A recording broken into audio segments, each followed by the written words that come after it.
אז בואו נתחיל בשעות השאלה הפשוטה שנוגעת לכולנו. כמה תפקידים בעצם מילאתם היום עד השעה 10 בבוקר? עובדים, מורים, בני זוג, נהגים, מנהלי לוחות זמנים, פסיכולוגים בגרוש, ואיפשהו באמצע גם בני אדם. המצגת שלנו עוסקת בקונפליקט שנוגע בעצם לכולנו, והוא הולך ומתפתח יותר ויותר בשנים האחרונות, עבודה, משפחה, אבל בעצם יש דברים של כולנו.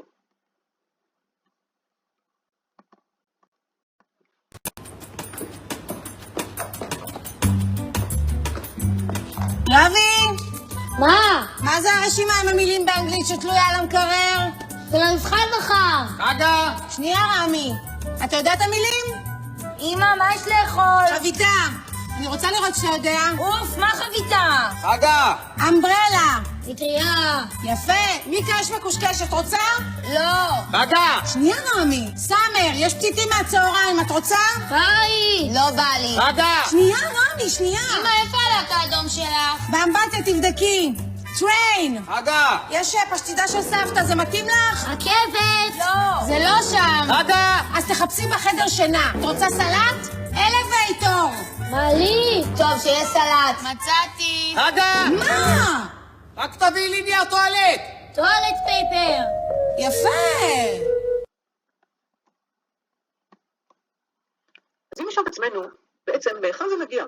הקונפליקט הזה לא נוצר בגלל שאנחנו לא מספיק טובים, לא מספיק חכמים, הוא בעצם נוצר בגלל שאנחנו מנסים להיות טובים בהכל ובו זמנית. בנקודה הזאת נכנסת ומסבירה לנו גישת שימור המשאבים את כל העניין הזה של הקונפליקט. יש לנו עומס של זמן, אין לנו מספיק שעות ביום, 24 שעות לא מספיקות לנו.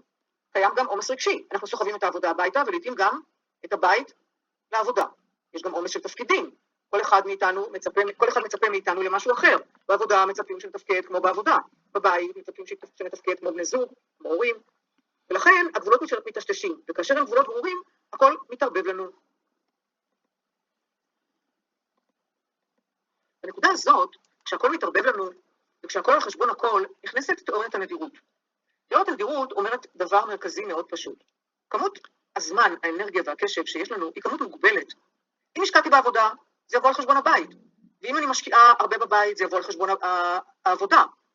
אם השקעתי את כל האנרגיה שלי בילדים ובזוגיות שלי, אז אין לי הרבה אנרגיה בעבודה. ואם נתתי את כל האנרגיה בבית רק לילדים, אז לא נשארת לי הרבה אנרגיה לזוגיות.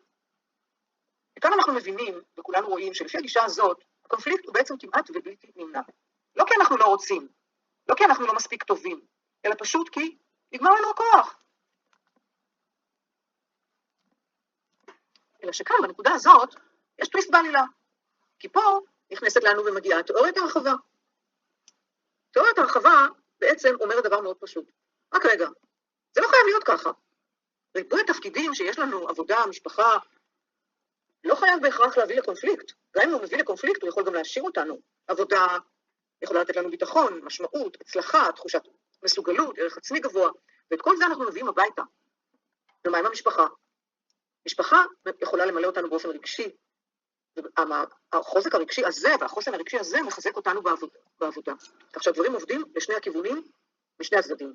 כלומר, זה לא תמיד חייב להיות או זה או זה. לפעמים זה יכול להיות גם וגם. בית, חיי המין טובים יותר, הזוגיות חזקה יותר, מתגמלת יותר, ועוד דבר חשוב עולה, חיי. מירי, אני אעצור אותך רגע ואני גם ימשיך, שאנחנו רוצות להביא בפניכם מחקר שהתמקד בהשפעת ריבוי התפקידים על המישור הזוגי. המחקר נערך בקרב 276 משתתפים, גברים ונשים, שנמצאים בזוגיות, באמצעות שאלונים מובנים שנאספו באופן מקוון, ושמנו לפניכם את המתודולוגיה של המחקר. אבל בואו נתקדם לממצאים. הממצאים המשותפים שנמצאו לשני המינים. קודם כל, ככל ששביעות הרצון מתרומת בן או בת הזוג לתחום הבית והמשפחה גבוה יותר, כך עולה שביעות הרצון מחיי המין. עומס בעבודה קשור לעלייה בעומס הסובייקטיבי, אוקיי? ולקונפליקט של עבודה-משפחה.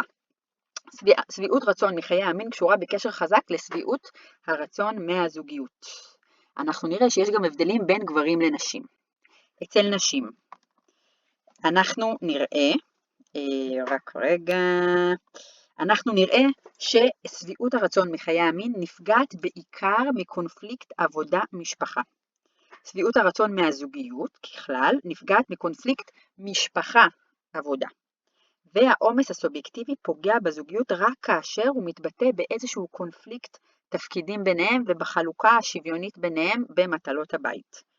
באופן כללי, לחצים בממשק משפחה עבודה פוגעים באיכות הזוגיות של נשים יותר מאשר של גברים. ונראה מה קורה אצל גברים. אצל גברים עלה ששביעות הרצון בחיי המין בכלל מוסברת על ידי משך הקשר הזוגי ועמדות שוויוניות כלפי תפקידי המגדר. ככל שהעמדות המגדריות שוויוניות יותר בעיני הגבר, כך נמוך יותר קונפליקט משפחה עבודה, וכך גבוהה יותר שביעות הרצון מחיי המין. לחצים בממשק משפחה עבודה אינם פוגעים באופן ישיר באיכות הזוגיות בקרב גברים. המסקנות העיקריות הן שלחצים בממשק משפחה עבודה פוגעים באיכות יחסי הזוגיות בעיקר בקרב נשים. בקרב גברים משאבים אישיים ותפיסתיים, כמו נגיד עמדות שוויוניות, ממלאים תפקיד מרכזי בהגנה על איכות הזוגיות. חלוקת תפקידים הוגנת ותחושת שותפות בבית מהוות גורם מפתח לרווחה זוגית ומינית של שני בני הזוג. ורגע לפני שנסיים ניתן כלים לדרך. קודם כל, בטיפול וייעוץ זוגי מומלץ לסייע לנשים בפיתוח כלים להתמודדות עם קונפליקט משפחה עבודה. חשוב לעודד גברים לאמץ עמדות שוויוניות כלפי תפקידי מגדר כחלק מחיזוק הזוגיות ואיכות חיי המין. יש חשיבות לעבודה מערכתית רחבה יותר, הכוללת מדיניות תעסוקתית ידידותית למשפחה. הוספנו פה עוד שתי המלצות נוספות, אבל אין לנו זמן להתעכב על זה ששביעות הרצון מריבוי תפקידים יכולה דווקא להשפיע לטובה על חיי המשפחה, על אף שעל פניו היא נראית כמגבירה את הקונפליקט, כי היא מעמיסה לחצים מבחוץ.